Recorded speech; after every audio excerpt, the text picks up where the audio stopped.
Chers investisseurs, chères investisseuses, bienvenue dans cette vidéo dans laquelle on va parler des différentes formes de sociétés qui existent pour investir dans l'immobilier. Tu sais que tu peux démarrer en nom propre en faisant du LMNP la plupart du temps, de la location meublée, mais que tôt ou tard, rapidement, généralement la question va se poser de comment investir en société. Alors il y a plein de critères à prendre en compte. Cette vidéo ne pourra pas t'apporter une réponse définitive et certaine à ta question puisque ça dépend vraiment de ta situation et de tes objectifs, et il y a des particularités qui vont faire que des fois il y a des options qui ne sont pas possibles ou pertinentes pour toi. Mais je vais quand même essayer de te dresser, tu vois, les grandes possibilités, les principales caractéristiques des différents choix qui s'offrent à toi pour t'aider à dégrossir la question et peut-être à identifier des pistes de réflexion pour que tu puisses continuer à investir, te créer du capital, te créer des revenus passifs et alternatifs et continuer à en profiter et à faire ça de la manière la plus efficace possible.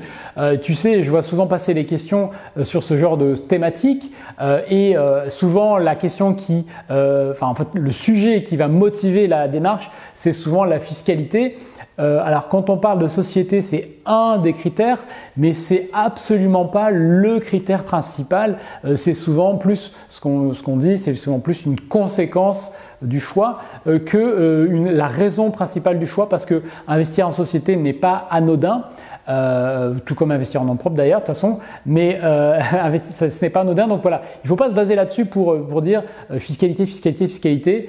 Bien, je sais, je te l'ai répété dans plein de vidéos que c'est un des éléments principaux, la fiscalité, mais malgré tout, tu ne peux pas tout choisir sous l'angle de la fiscalité. Voilà, donc faut le prendre en compte, faut voir les conséquences, mais il faut regarder tout un tas d'autres volets pour faire un choix d'investir en société.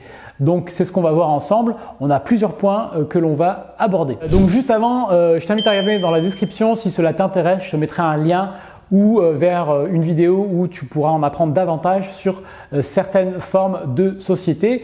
Et tu peux également chercher sur la chaîne, si tu tapes SCI par exemple sur la chaîne, tu trouveras des vidéos spécifiques sur la SCI si cela t'intéresse. Moi particulièrement, personnellement, je l'ai évoqué plusieurs fois aussi, j'ai plusieurs SCI, donc c'est la société que je trouve la plus adaptée dans mon cas et que je trouve la plus intéressante.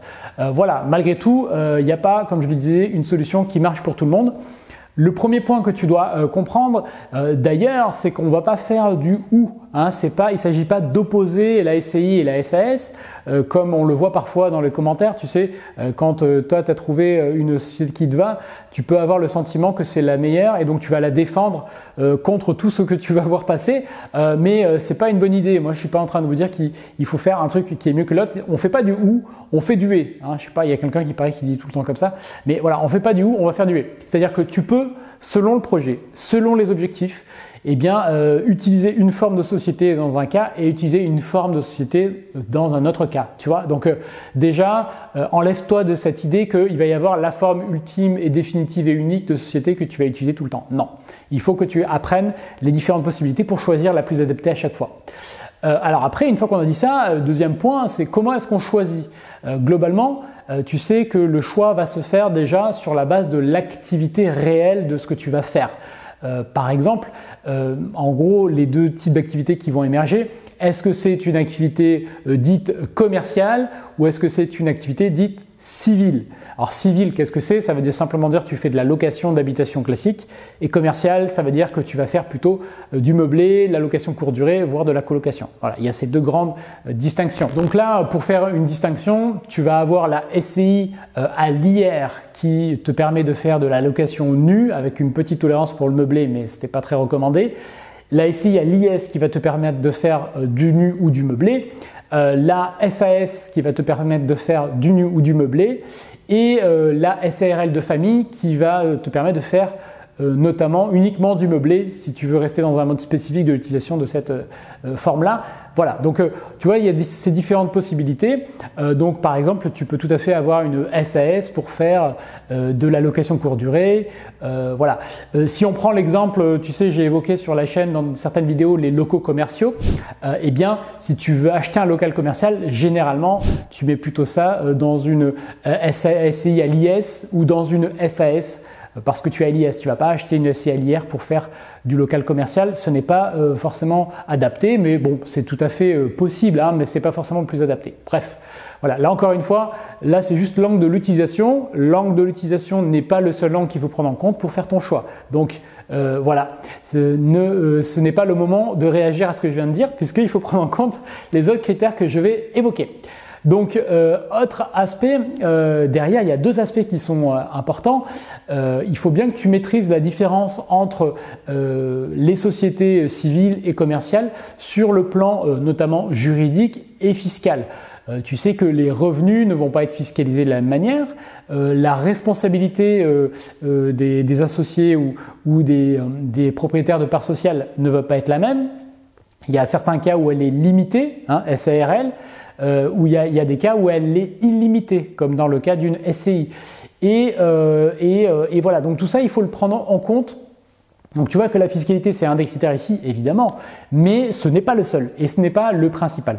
Une fois que j'ai dit ça, il va y avoir après, selon les sociétés et les formes juridiques que tu vas pouvoir utiliser, il y a des inconvénients qui vont apparaître. Et après, il va falloir que tu te positionnes pour savoir si c'est un inconvénient qui est acceptable pour toi ou au contraire si c'est un inconvénient qui est rédhibitoire. Déjà, il faut que tu saches, il y a une première chose au niveau de la banque de manière générale, parce que je vois passer beaucoup de choses sur les réseaux sociaux des fois. Voilà, c'est un peu n'importe quoi. Des fois, tu sais, il devrait y avoir un permis de publier sur les réseaux sociaux. Des fois, on se dit, bref, parce que tu sais, des fois, tu vas passer des commentaires où la personne dit telle banque ne finance pas les SCI ou telle banque ne finance pas les SAS. C'est totalement faux, hein. Les banques connaissent très bien ces formes juridiques de société. Elles ne sont pas nouvelles, elles ont l'habitude de travailler avec. Après, c'est une question surtout d'interlocuteur dans la banque. Voilà, donc ce qu'il faut que tu saches simplement, c'est que le seul truc que j'ai trouvé vrai, et pas tout le temps vrai en plus, hein, c'est pas une vérité absolue, mais la plupart du temps ce qui se passe, c'est le seul truc que je peux te confirmer, c'est que les banques sont généralement plus restrictives au niveau de la durée du prêt et parfois des taux pour les sociétés de forme commerciale, donc comme la SAS. Autrement dit, quand tu fais une acquisition avec une SAS, alors ça dépend ce que tu achètes aussi, mais par exemple si tu achètes un local commercial, généralement la banque elle va te prêter sur 15 ans, elle ne souhaitera pas aller au-delà. Pour du logement, elle pourrait monter au-dessus, mais voilà, c'est moins courant, moins évident que si c'est une SCI. Une SCI est considérée, alors c'est pas tout à fait, tu vois, c'est un mix, mais c'est considéré, c'est une société civile, hein, c'est même dans le nom de la forme juridique. Et donc la banque a tendance à être un peu plus cool sur les conditions qu'elle peut accorder à une SCI. Donc tu auras peut-être plus de facilité à obtenir un prêt avec une SCI plutôt qu'avec une SAS. Mais voilà, là encore une fois, ce n'est pas une vérité absolue et cela va dépendre évidemment de qui sont les associés, quelle est leur situation, quel est le projet, etc. Voilà. Alors maintenant, si on essaie de parler encore des inconvénients et des contraintes, dans quel cas est-ce qu'il est plus intéressant de constituer par exemple une SAS plutôt qu'une SCI? Alors voilà, je vais essayer de te donner des éléments de repère. Je ne peux pas tout te donner, c'est assez touffu cette question-là. Et il y a beaucoup, tu l'as compris, de thématiques qui entrent en ligne de compte. Mais globalement, tu sais que pour constituer une SCI, il faut deux personnes. Alors ça peut être une personne physique, toi, et une personne morale, par exemple ta holding ou ta société. Mais il faut être deux d'une manière ou d'une autre. L'avantage avec une SAS, c'est que tu peux être seul. Voilà, c'est le principal avantage de la SAS, la principale distinction par rapport à la SCI. Ensuite, la SAS, elle est aussi plus adaptée de manière générale lorsque tu crées une société, que tu veux faire un projet entre des personnes qui ne sont pas du même famille, tout simplement. C'est plus cohérent, si tu veux, dans l'esprit de ce qu'est une SAS, d'investir avec une personne qui n'est pas de ta famille, alors que si c'était une personne de ta famille, la SCI est plus cohérente dans l'esprit. Voilà. Après, il faut aménager les statuts et ça c'est un vrai travail pour que ce soit adapté à ce que tu veux en faire. Mais voilà, dans l'esprit, tu vois, on peut faire cette distinction-là qui a du sens. Autre point sur la SARL de famille, tu sais, qui revient souvent. Donc tu sais que c'est une forme de société, donc c'est une SARL, mais avec une sous-catégorie de SARL dite de famille. Donc celle-ci, elle est de famille quand elle est constituée de parents, d'enfants, de conjoints. Dans ce cas-là, tu as l'obligation de faire du meublé pour être à l'impôt sur le et tout en étant à l'impôt sur le revenu. Tu vois, vraiment c'est très particulier. Mais il y a des cas dans lesquels c'est intéressant de faire cela. Après, la question qui va se poser, tu sais, ça va être la question de comment est-ce que tu tires les revenus, est-ce que tu veux tirer les revenus de ta société. Parce que la situation n'est pas du tout la même si tu es associé d'une SCI, si tu es actionnaire d'une SAS ou si tu as des parts dans une SARL de famille. Par exemple, tu sais que si tu es un gérant associé dans une SARL de famille, tu vas être TNS, travailleur non salarié, tu vas être donc considéré comme un indépendant et tu vas subir du coup des charges sociales sur ce que tu pourrais être amené à te verser. De la même manière que si tu étais gérant d'ailleurs de n'importe quelle forme de société. Voilà. Donc il y a différentes possibilités que tu dois connaître. La SARL de famille, si elle est à l'IR, bah, du coup tu comprends si tu es un petit peu documenté sur le sujet que tu vas être en transparence fiscale.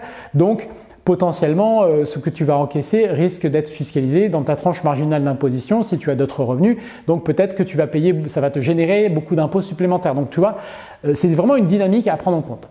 Ensuite, la SARL de famille, tu sais, le traitement derrière de ce qui pourrait être distribué, selon ta situation, ça sera considéré comme du LMP ou du LMNP. Tu vois, selon les associés. Donc, ça dépend encore une fois de la situation de chaque personne. Et ça, c'est bien avec la SARL de famille, c'est que tu peux avoir, tu vois, imagine, je sais pas, ton père, lui, il est LMNP, toi, tu es loueur meublé professionnel. Eh bien, ce qui sera tiré de la SARL de famille sera traité selon la situation personnelle de chacun. Donc ça, c'est plutôt pas mal. Voilà. Donc, tu vois, il y a plein de possibilités. C'est encore une fois difficile de s'y retrouver parce qu'il y a de très nombreux critères à prendre en compte. Enfin, un mot de précaution très important ici sur les conseils que tu peux recevoir. Je ne sais pas si tu as déjà essayé de te documenter, mais moi, à chaque fois que je le fais, je suis un peu dans le désespoir, tu vois. C'est un petit peu, généralement, c'est des moments qui sont assez déprimants parce que tu as affaire la plupart du temps à des professionnels. Moi, je me documente auprès de professionnels et c'est assez difficile de trouver un professionnel qui a du recul et qui a une connaissance large. Par exemple, si tu vas voir, et c'est des situations que je vois très régulièrement dans mon groupe de formation, tu vois, sur l'investissement ou sur le groupe Facebook que je gère, mon notaire m'a conseillé la SCI ou alors mon notaire m'a déconseillé la SCI, mon expert comptable m'a déconseillé ceci, m'a conseillé cela. Voilà. Et moi, quand je lis ça ou quand un membre de la formation me dit ça, je lui dis « Ok, pourquoi ? Qu'est-ce qu'il t'a dit ? Moi, je suis prêt. C'est quoi l'argument ?» Et généralement, la personne ne sait pas. Parce que déjà, le sujet est compliqué, parce que aussi souvent l'expert en face ne va pas expliquer de manière détaillée, ou alors il va l'expliquer si vite, mais comme nous on débute, on va pas comprendre vraiment la motivation derrière. Donc il est important quand tu vas être amené à faire un choix, que tu puisses comprendre pourquoi tel professionnel te recommande ça, pourquoi celui-ci te recommande ça, et quels sont ses arguments. Parce que les professionnels, parfois, peuvent être amenés à recommander ou à déconseiller des formes de société par habitude. Ça arrive, c'est pas toujours le cas, heureusement. Mais tu vois, c'est à toi de faire le travail de bien expliquer ta situation, tes objectifs, parce que la personne en face ne les connaît pas forcément, et de bien comprendre pourquoi il t'oriente vers telle solution plutôt que telle solution, et de jongler avec tous les paramètres pour bien reboucler, parce qu'au final, tu sais les conséquences de cette décision, c'est toi qui vas les assumer, les coûts, c'est toi qui vas les assumer, et s'il y a des changements, c'est toi qui vas les assumer. Donc voilà, c'est important que tu prennes le temps de le faire, et après, tu vas voir, c'est passionnant, tu vas énormément progresser sur cette thématique pour pouvoir décider en bonne connaissance de ce qui est adapté à ta situation. Tu sais que le but, c'est bien de développer un patrimoine, d'être le plus tranquille possible et de pouvoir pérenniser ton patrimoine et tes revenus. Voilà ce que je voulais te dire sur cette vidéo. J'ai essayé de brosser un portrait des différentes grandes possibilités, des grandes conséquences. Tu l'as compris, ce n'est pas une opération qui est forcément très simple. J'espère en tout cas que cela t'a intéressé. Je t'invite à mettre un like si c'est le cas, à me laisser un commentaire. Partage évidemment tout ce que tu pourrais apporter comme complément, comme observation. Peut-être qu'il y a d'autres formes de sociétés qui sont utilisées. Je n'ai pas évoqué la SNC ou d'autres, voilà, mais tu peux l'évoquer si tu veux et puis préciser ce que tu fais, pourquoi tu l'as fait. Ça, c'est intéressant que tu te donnes dans la communauté pourquoi tu as choisi telle forme de société plutôt qu'une autre. Et je te remercie d'avoir regardé cette vidéo et je te dis à très bientôt. Salut!